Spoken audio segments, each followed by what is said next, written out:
Salve, salve nação alvinegra, começando mais um vídeo aqui no canal John do Timão. Então se você tá chegando aqui agora, já deixa o seu like, se inscreve pra gente bater a meta de 105 mil inscritos e vamos pra cima. Uma ótima segunda-feira a todos os corintianos e corintianas que me acompanham. Que seja uma semana abençoada a todos, de muita alegria, muitas conquistas, principalmente aí com o nosso Coringão que venceu mais uma no Campeonato Brasileiro. Saiu da zona do rebaixamento, tem uma semana um pouco mais tranquila. Será que finalmente a gente consegue ter um momento de paz, de alegria, de felicidade? Será que chegou o momento de dar pelo menos aquela respirada?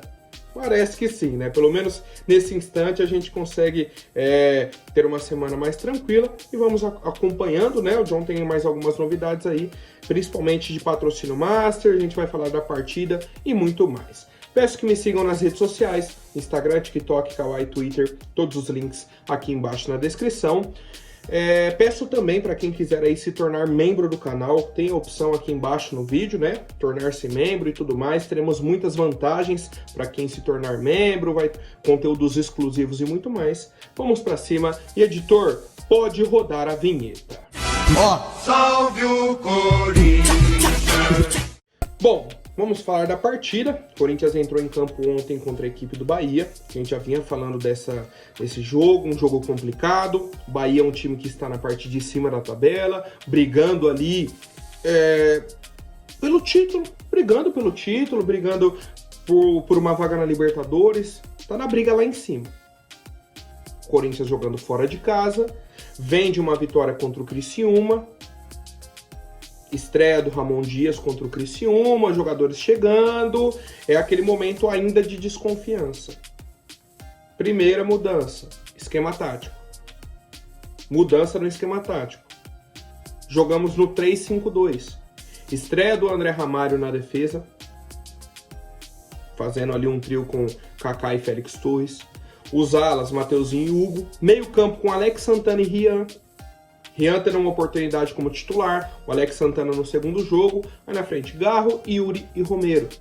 Um esquema diferente, obrigando o Bahia a não jogar pelas laterais, certo? Jogar por dentro, que é o estilo de jogo do Bahia, só que você povoou o meio campo, povoou ali o centro do campo, com 3 zagueiros.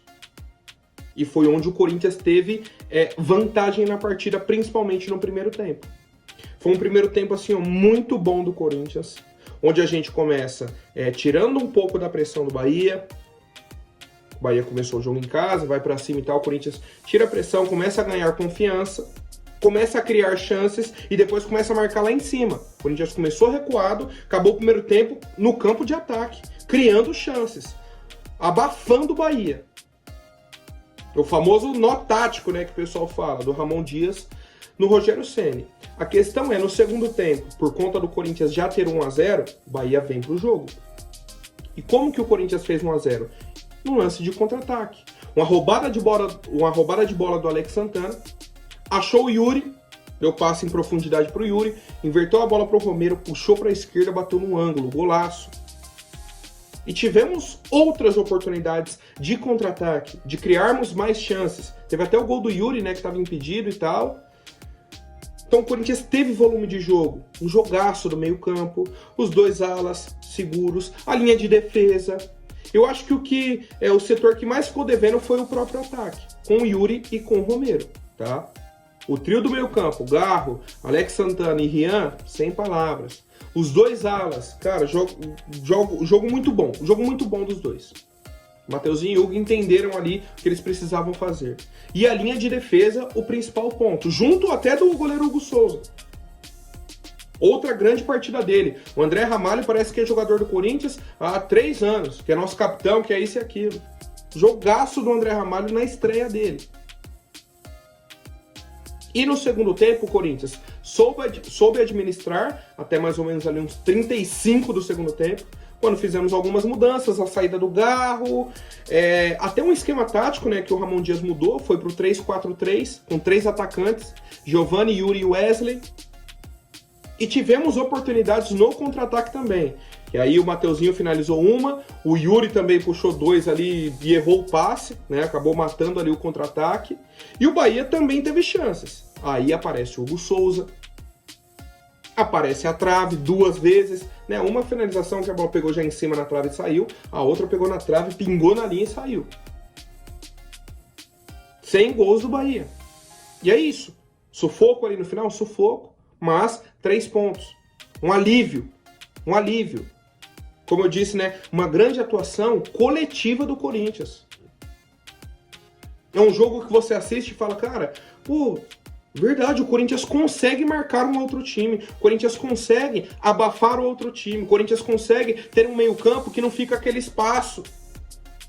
O meio-campo espaçado que a gente sempre falava. Toda jogada parece que o jogador do Corinthians está 1 segundo atrasado. O cara domina a bola, gira aí que o jogador do Corinthians chega. Ontem não foi assim. Ontem tivemos uma mudança de postura, um entendimento e 3 pontos. Então, parabéns a toda a equipe, né? Até os jogadores que entraram também colaboraram para essa vitória. Colaboraram, parabéns ao Ramon Dias. E a gente agora respira na tabela. O John vai falar daqui a pouco, né? Vai mostrar a tabela, falar um pouco da rodada, mas é um alívio. É um alívio para o torcedor, é um alívio para o próprio time, é um momento de confiança para que a gente cresça na competição. Tá? Então, parabéns mais uma vez. É o sufoco, né? Ontem o pessoal comentou bastante na live, a gente falou sobre isso. Que sufoco. Que sufoco, mas parabéns. Vencemos. 2ª vez seguida nesse campeonato. Desde 2022 que o Corinthians não vencia 2 seguidas no Brasileirão. Isso é um problema. Isso é um problema para uma competição de 38 rodadas. Então, temos muitos pontos que precisamos melhorar. Muitos. Mas precisamos valorizar esse tipo de vitória. Pelo momento, pela dificuldade do adversário, pelo que foi o jogo, né, a entrega e tudo mais, e garantimos 3 pontos, certo?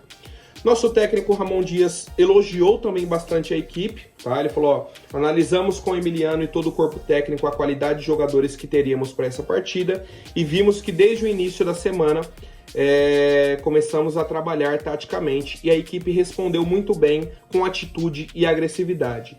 Muitos jogadores de experiência, o André dá como líbero a tranquilidade para o jogo, né? Esse posicionamento do André foi muito importante pro esquema do Corinthians e tal, mas, cara, coletivamente, né, fomos bem.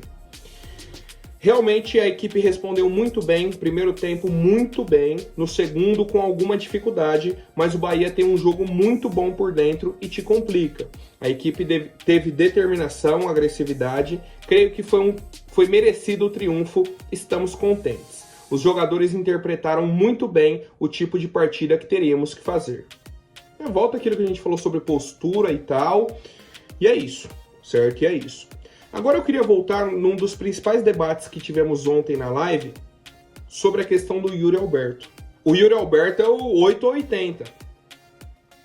Ontem, falei na live, muita gente me refutou, discordou, né? Falou, não acho, pra mim ele é ruim, é isso e aquilo. Falei, dentro da situação do clube, do time, do jogo, a atuação dele de ontem foi melhor que a do Romero. Por quê? Mesmo com os erros do Yuri, que foram muitos, recebe um passe do Garro, tá mano a mano com o zagueiro, não consegue driblar, não consegue chutar no gol. Depois, na reta final, que ele já estava cansado, né, que até o Emiliano falou e tal, ele matou 2 ou 3 contra-ataques. Só que, no primeiro tempo, o Romero matou 4 ataques do Corinthians, que eu contei. 4 ataques com erro de passe e que ele perdeu a bola. Só que na hora H o Yuri deu passe, ele dominou e fez o gol. Esse é o Romero. É um cara que não tem uma constância dentro do jogo. Só que na hora H ele faz o gol. Então fica essa hora. Pô, o Corinthians ganhou com o gol do Romero.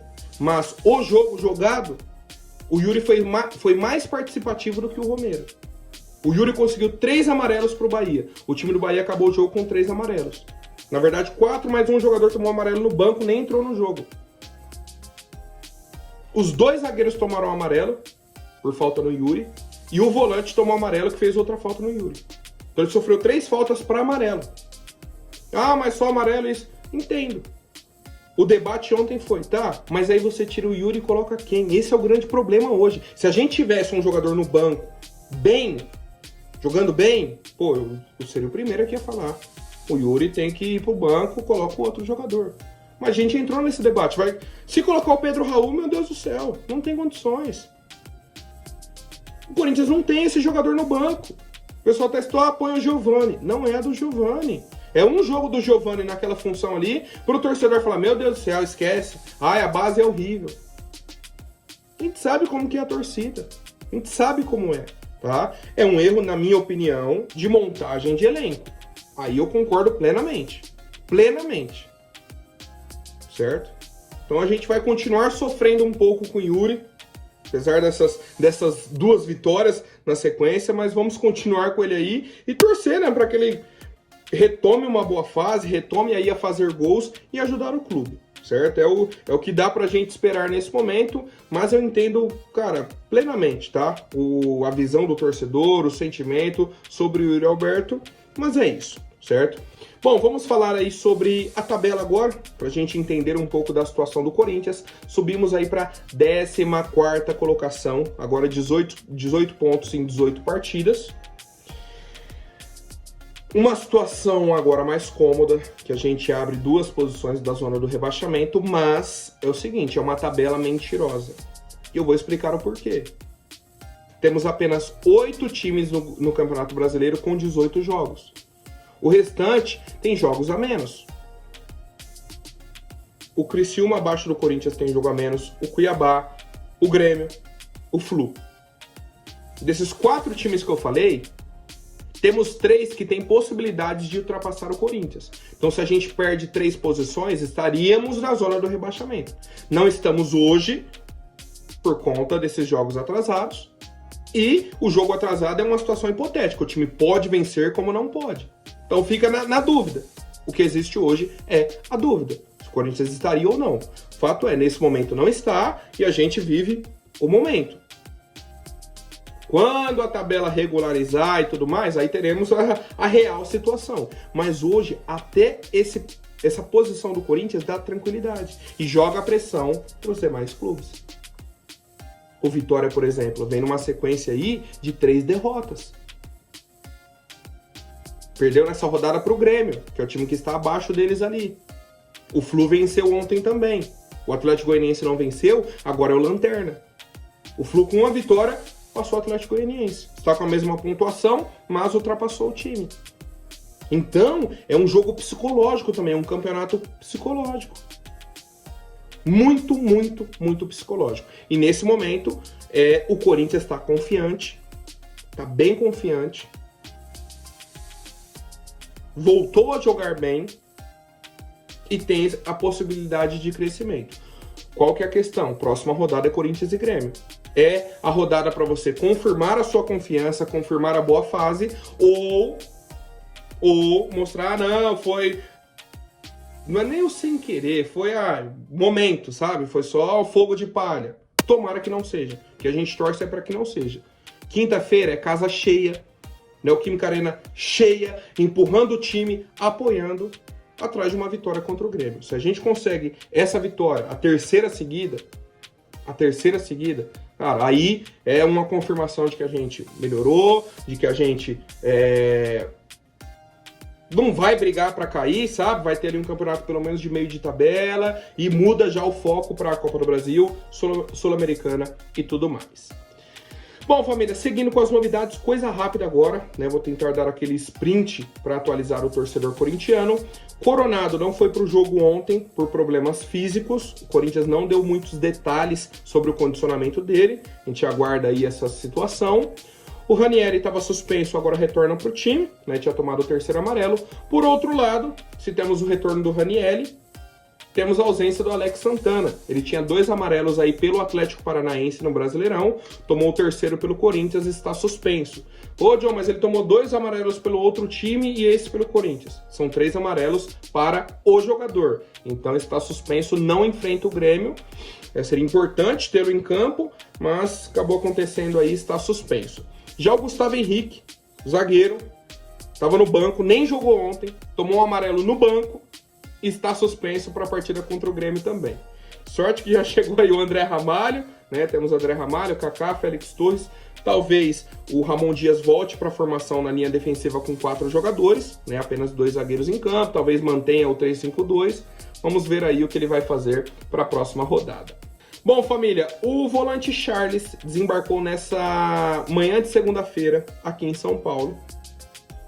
E deve ser anunciado aí entre hoje, amanhã, talvez até quarta, na equipe do Corinthians, tá? Deve fazer os exames aí e ser anunciado oficialmente pela nossa equipe. Mais uma contratação. Deve estar inscrito já para o jogo contra o Grêmio, aí fica a cargo do Ramon Dias, do próprio Emiliano, se ele vai para o jogo ou não. Estava fazendo uma pré-temporada já no Midland, então não deve ter problemas físicos. Tá? Então a gente acompanha aí a situação do Charles, que já chegou e também é mais uma contratação da equipe do Corinthians. Bom, família, agora falando sobre o Yerry Mina, zagueiro colombiano de Copa do Mundo, ex-Palmeiras, ex-Barcelona, né? Tem uma carreira até conhecida aqui no futebol brasileiro e tal. Ele vem passando por clubes europeus, está no Cagliari da Itália, e a situação é a seguinte: existe a possibilidade dele vir ao futebol brasileiro. Ele vir ao futebol brasileiro. Temos alguns clubes de olho, principalmente o Vasco, né? Temos ali correndo por fora o Corinthians, Cruzeiro, Botafogo, tá tudo ali no bolo. Tudo ali no bolo. E aí a situação do próprio Yerry Mina é a seguinte: ele deu uma entrevista na sexta-feira agora, falando o seguinte: não é segredo que muitos clubes brasileiros estão interessados, mas eu estou tranquilo, bem tranquilo no momento. Estou esperando para ver o que o meu representante me conta e vou aproveitar as férias. Nesse momento estou no modo desligado, né? Falou, não estou nem acompanhando aí o que está acontecendo. Fato é, ele tem contrato até o dia 30 de junho de 2025 com o Cagliari, mas ele tá naquele imbróglio. Fica, não fica, vai continuar aqui, não vai voltar. Possibilidade dele vir ao futebol brasileiro existe. O principal clube nessa negociação seria o Vasco. O Corinthians tá meio que interessado, sabe? Tá correndo por fora, aguardando uma decisão do próprio Yerry Mina. Por quê? O que o Yerry Mina também está aguardando é uma decisão se ele vai continuar ou não na Europa. Se ele não for continuar, o futebol brasileiro é um dos principais mercados para ele. Mas, sendo bem sincero, não acho que vem nem para o futebol brasileiro, tá? Muito menos para o Corinthians. É a leitura que eu tenho aí desse momento, dessa negociação, do atleta como um todo. Tá? Então, o pessoal me mandou questionando, pô, John, Yerry Mina, vi aqui que o Corinthians está interessado e tal. É um jogador assim que o Corinthians não conta nesse momento, né? Chegou a se interessar, mas não vem nesse momento para o Corinthians. Bom, família, agora falando sobre a Esportes da Sorte, nova patrocinadora master do nosso clube. Pessoal que acompanhou a partida aí contra o Bahia viu uma campanha do Corinthians. No lugar do patrocinador master, tínhamos frases, é muito mais que um time, as publicações das redes sociais do Corinthians, tudo tinha o é garra, é raça, é honra, é coragem, é Corinthians, tudo. Por quê? Porque o slogan da Esportes da Sorte, Esportes da Sorte, é muito mais que bet, e o Corinthians é muito mais que um time. Foi a campanha de ontem. E aí, foi a primeira ação de marketing, tá, dessa nova patrocinadora do Corinthians, que vai chegar aí, deve ser anunciada essa semana, e teremos algumas novidades. O valor de 310 milhões ainda não foi confirmado, tá? A gente aguarda essa confirmação oficial por parte do clube, mas é mais uma situação resolvida. O torcedor já tinha uma expectativa ali, mais ou menos 45 dias desde que a VardBet saiu, toda aquela polêmica e tal, já temos empresas interessadas e parece não, é o momento, né, da Esportes da Sorte. O Corinthians iniciou essa campanha de marketing para fazer o anúncio da Esportes da Sorte, tá? Então a gente aguarda essa confirmação, aguarda aí o anúncio oficial e tudo mais, mas Esportes da Sorte fechada aí com o Corinthians, né? Por isso que o Corinthians fez essa campanha e tal. E é isso, família. Por hoje é isso. Amanhã eu volto com mais novidades sobre o nosso Coringão. Até mais, um forte abraço e vai Corinthians!